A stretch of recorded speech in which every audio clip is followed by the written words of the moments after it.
নমস্কার বন্ধুরা, তোমরা সকলে কেমন আছো? আশা করি সকলে ভালো আছো। তোমাদের কাছে একটি ভিডিও নিয়ে চলে আসলাম।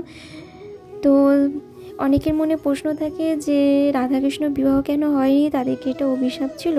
অনেকে কেউ এই প্রশ্নের উত্তর জানে বা কেউ জানে না। চলো তাহলে এবার জানা যাক। রাধাকৃষ্ণ এই নাম দুটিকে কেউ আলাদা করতে পারে না, তেমনি ঠিক এদের বন্ধনও কেউ ছিন্ন করতে পারে না।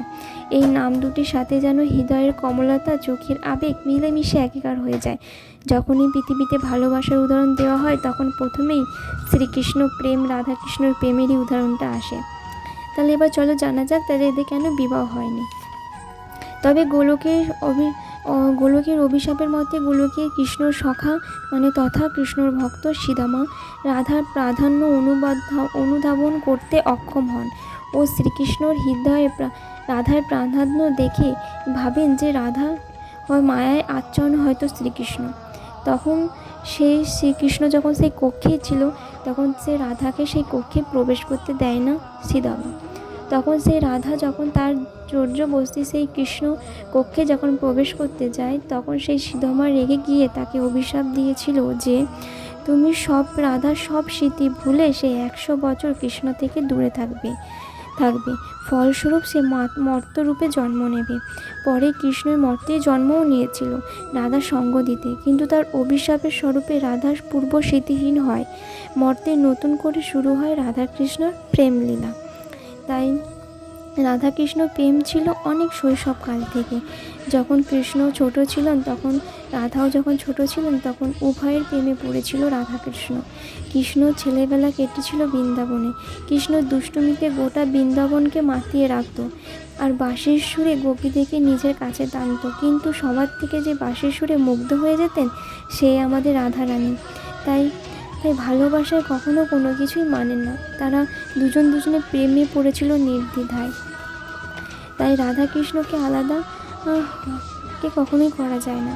একমাত্র কারণ কঠিন পরিস্থিতি বৃন্দাবন থেকে কিছুটা দূরে ছিল বর্ষণা গ্রাম। তাই রাধা সেখানে বাস করত।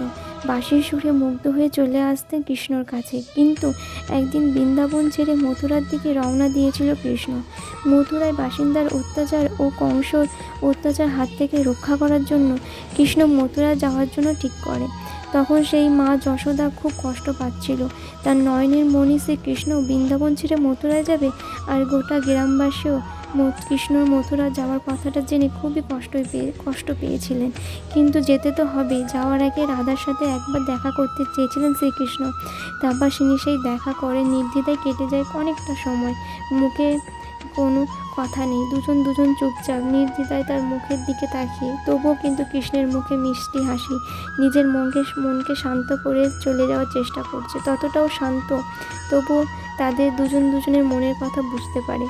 কৃষ্ণর মনে কি চলছে সেটা রাধা জানত। তাই কোনো প্রয়োজন পড়েনি কথা বলা। তাই দুজনের সাথে কথা বলা কোনো দরকার ছিল না। কৃষ্ণ সেখান থেকে চলে আসার আগেই তখন শুধু রাধাকে একটা কথাই বলেছিল, তোমাকে কেউ আমার থেকে আলাদা করতে পারবে না। তুমি সশরীরে আমার সামনে না থাকলেও আমার হৃদয়ে তুমি সর্বদাই আমার সাথেই আছো। তাই সেখান থেকে এই কথাটি বলে শ্রীকৃষ্ণ সেখান থেকে প্রস্থান করে। তাই এইভাবে তার অনেকটা সময় কেটে যাওয়ার পর যখন সে আবার বৃন্দাবনে ফিরে আসে, তার সাথে রাধার সাথে আবার দেখা হয়। অনেকটা সময় কাটে এইভাবেই। তাই একদিন হঠাৎ রাধার বিয়ে ঠিক হয়ে যায় আয়নের সাথে। কেন আয়নের সাথে তার রাধার বিবাহ ঠিক হয়েছিল, আর কেন রাধাকৃষ্ণর বিবাহ হলো না? শ্রীদামার অভিশাপে রাধাকৃষ্ণর বিবাহ হয়নি।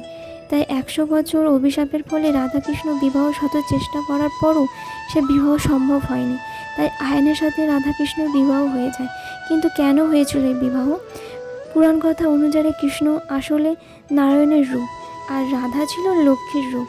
তাই রাধাকৃষ্ণ প্রেম মানুষের সঙ্গে ভগবানের চিরকালে প্রেমের প্রতিচ্ছবি। তবে কেন কৃষ্ণকে ছেড়ে আয়ানকে সাথে বিয়ে হয়ে যায় রাধার? গত জন্মে আয়ান যখন ছিল, তখন শ্রী লক্ষ্মী দেবীকে তার স্ত্রী হিসেবে পেতে তপস্যা শুরু করেছিলেন নারায়ণে।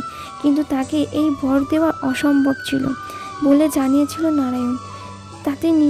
তাতেও সে মানেনি। সে আরও কঠিন তপস্যা শুরু করেন আয়ান। তখন বাধ্য হয়ে নারায়ণ তাকে বললেন, পরের জন্মে যখন রাধা যখন সেই মর্তলোকে জন্ম নেবে, রাধা নাম নিয়ে, তখন তখন তুমি তাকে লক্ষ্মীকে তুমি স্ত্রী হিসেবে পাবে। কিন্তু নারায়ণ বললেন, তুমি স্ত্রী লোক হিসেবে পাবে, কিন্তু তোমাদের মধ্যে কোনো সম্পর্ক থাকবে না।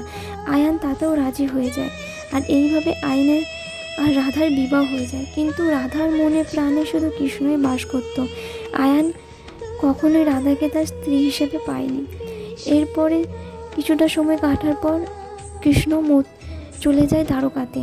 দ্বারকতা সেখানে গিয়ে সে নিজের রাজত্ব তৈরি করে, আর সেখানে জুটিয়ে রাজত্ব করছিল। আর এখানে রাধা মনে অস্থির, কৃষ্ণর জন্য অপেক্ষা করছিল। কিন্তু একদিন সেই রাধা সব কিছু ঠিক মনে ভাবলো যে সব কিছু ছেড়ে সে কৃষ্ণর কাছে চলে যাবে। তাই সমস্ত কিছু ত্যাগ করে, স্বামী, সংসার, সমাজের কথা না ভেবে সমস্ত কিছু বিসর্জন দিয়ে সব ছেড়ে সে দ্বারকার দিকে রওনা দিয়ে দেয়। তো সেই দ্বারকার পথে হেঁটে যায়, চলতে থাকে। একদিন হঠাৎ সে দ্বারকার সামনে এসে হাজির হয়।